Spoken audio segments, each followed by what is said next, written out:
자, 6- 혼합물의 분리 파트 들어왔습니다. 혼합물의 분리 파트 중에서 첫 번째, 끓는 점차를 이용한 분리에 대해서 한번 살펴보겠습니다. 자, 끓는 점차를 이용한 분리 방법 이름이 증류라고 합니다. 증류라고 하는 것은 액체 A와 B가 섞여 있을 때 걔네를 가열을 합니다. 가열을 하면은 끓는 점이 낮은 물질이 먼저 기화하게 될 거예요. 그 기화하는 기체를 다시 냉각시켜서 액체로 만든 다음에 그 순수한 액체를 분리하겠다. 이것을 증류라고 합니다. 자, 액체 혼합물을 먼저 뭐 해야 된다고요? 가열해야 됩니다. 자, 가열을 하다 보면은 이 액체가 어떻게 끓는 점에 도달을 하겠죠. 끓는 점에 도달을 하면은 기화할 거예요. 이 기화하는 순수한 액체를 다시 냉각시켜주면은 액화되겠죠. 그렇죠? 그래서 액체를 얻는 방법, 이것을 증류라고 합니다. 다시 액체 혼합물을 가열합니다. 가열하면 액체가 기체로 기화하게 되겠죠. 이 기화한 기체를 다시 냉각하면은 액화되겠죠. 액화된 액체를 얻는 방법을 증류라고 합니다. 자, 증류를 시킬 때는 조건이 두 가지가 필요합니다. 반드시 어떤 조건이 있어야 되냐면 두 가지 액체는 잘 섞여야 돼요. 잘 섞이는 액체를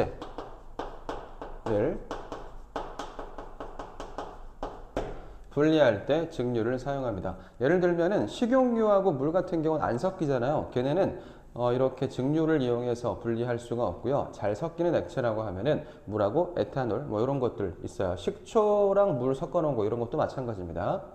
자, 그래서 잘 섞이는 액체를 분리할 때 증류를 사용을 하고요. 이 섞이는 액체 두 물질의 끓는 점 차이가 좀 커야 돼요. 자, 물질의 끓는 점 차가 커야 됩니다. 클 것. 만약에 두 물질의 끓는 점이 거의 비슷합니다. 그럼 어떤 물질이 정확히 끓어 나오는지 확인이 안 되기 때문에 웬만하면 10도에서 20도 정도 차이가 크게 나는 것들을 분리할 때 증류를 사용을 합니다. 자, 방법을 다시 한번 볼게요. A 플러스 B 액체 혼합물 정확히 뭐라고는 언급하지 않았는데 이 두 물질이 섞여 있어. 당연히 둘 다 뭐가 되겠어요? 둘 다 액체입니다. 액체니까 끓는 점에 도달할 수가 있겠죠. 둘이 잘 섞여 있습니다. 얘네를 어떻게 하겠어요? 처음에 가열하겠죠. 자, 가열하면 두 물질 중에 한 물질 A라고 해보겠습니다. A가 끓는 점이 더 낮아요. 그럼 A가 먼저 끓어 나오겠죠. A가 어떻게 됩니까? A가 기화했어요. 자, 기화한 요 기체 있죠? 얘를 어떻게 한다고요? 얘를 냉각시킵니다. 냉각시키면 다시 액화된단 말이에요. 그쵸? 액화. 이 액화된 순수한 액체, 얘를 얻어내겠다. 자, 이 분리 방법을 뭐라고 한다? 이것을 증류라고 한다. 됐습니까? 자, 이 증류에 대해서 한번 살펴봤고요. 자, 끓는 점차를 이용한 분리 예시 총 4가지 보게 될 겁니다. 이 4가지 예시가 시험 문제 출제 잘 되고 있으니까 그 중에서 이거 순서대로 보면 에탄올 수용액의 분리가 시험 문제로 가장 많이 출제됐기 때문에 1번으로 나와 있겠죠? 별표 하나 치겠습니다. 자, 여기 삼각 플라스크가 있고요. 이 삼각 플라스크 안에 액체인 물과 에탄올 수용액이라고 얘기하면 에탄올이라고 하는 물질, 알코올입니다. 이 알코올과 물하고 섞여 있을 때 에탄올 수용액이라고 불러요. 그러면 이 안에는 물하고 물 플러스 에탄올 이렇게 들어가 있겠죠. 자, 물에 끓는 점은 100도씨 가까이 100도씨고요. 에탄올에 끓는 점은 78도씨입니다. 그럼 누가 먼저 끓을까? 에탄올이 먼저 끓겠죠. 에탄올이 먼저 기화합니다. 에탄올이 기화하겠죠. 그럼 기체가 이렇게 삼각 플라스크를 이 가지를 타고 내려가서 쭉 가다 보면 밑에 찬물이 있어요. 이 찬물을 만나서 이 기체가 어떻게 될까요? 액화되겠죠. 액화되면 다시 액체로 바뀔 수가 있겠다. 자, 여기서 이렇게 모이는 뭐 있죠? 그럼 여기는 모이는 순수한 물질은 에탄올입니다.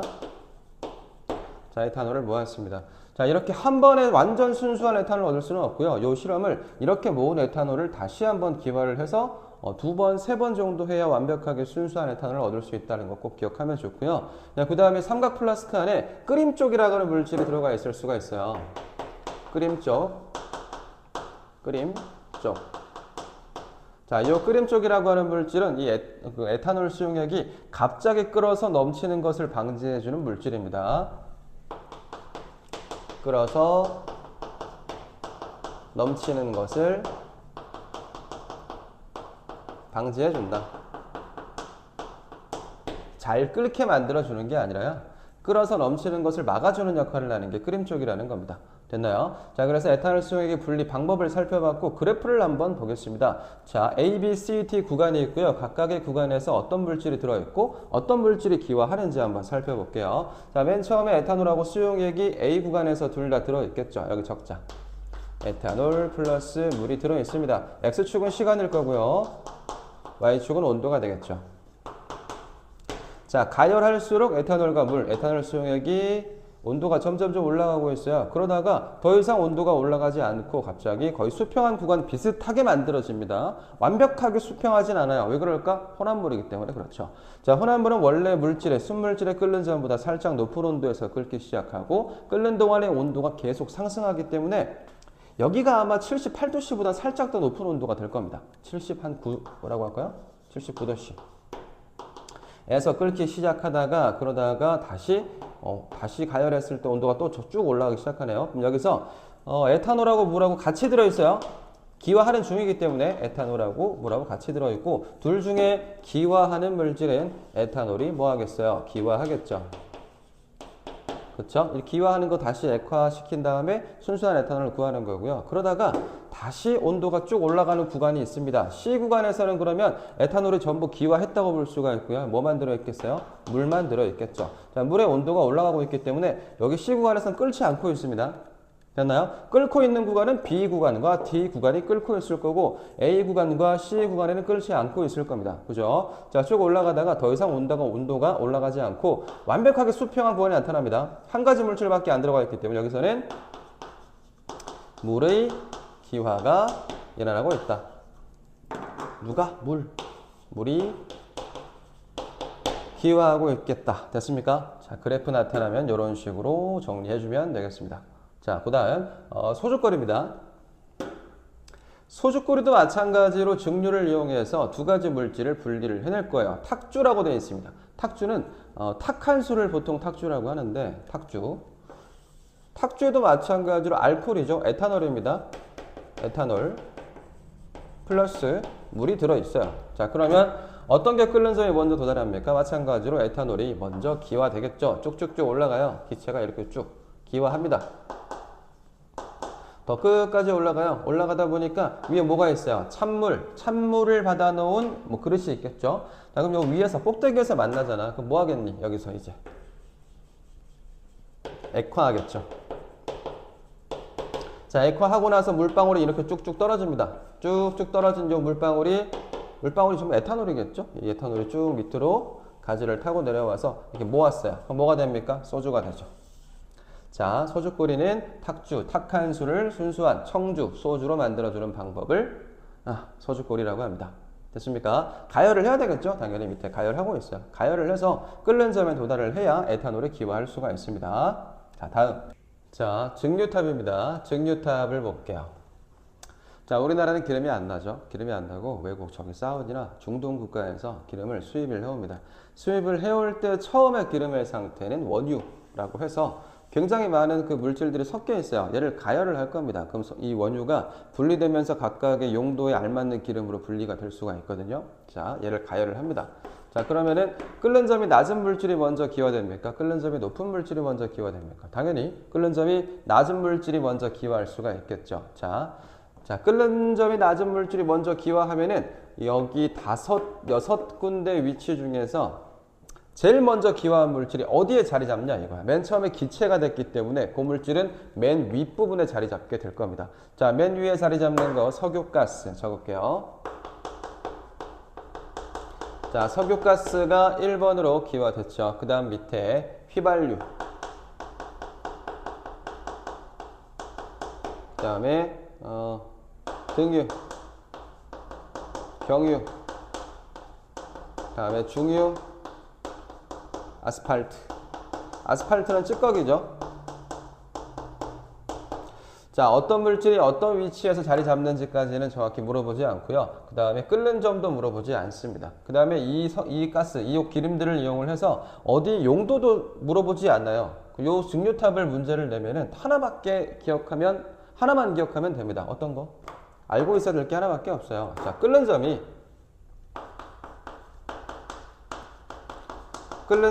높은 물질 그리고 낮은 물질이 어디에 위치하는가까지만 기억하면 되겠습니다. 자, 끓는 점이 낮은 물질은 위에 있어요. 그리고 밑으로 내려갈수록 끓는 점이 높아집니다. 높다.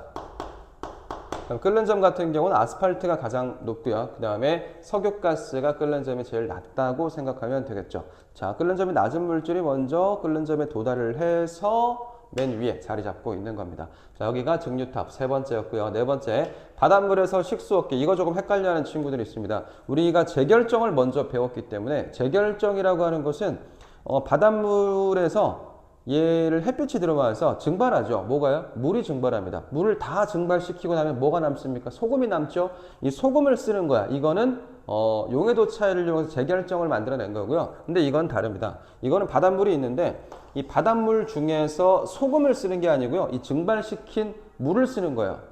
자, 물이 기화하겠죠. 기화한 물을 다시 냉각해서 바닷물에서 순수한 물을 얻어내고 이 순수한 물을 사용하겠다. 이거는 증류예요.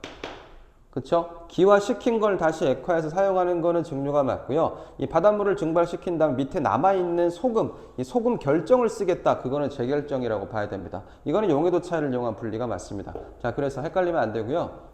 자, 증류에 대해서 살펴봤고 끓는 점 차를 이용한 분리 네 가지 살펴봤는데 이 중에서는 에탄올 수용액 분리하고 증류탑이 가장 많이 출제되고 있습니다. 꼭 기억하고요. 이 정도 하고 끓는 점 차를 이용한 분리를 마치겠습니다. 수고했습니다.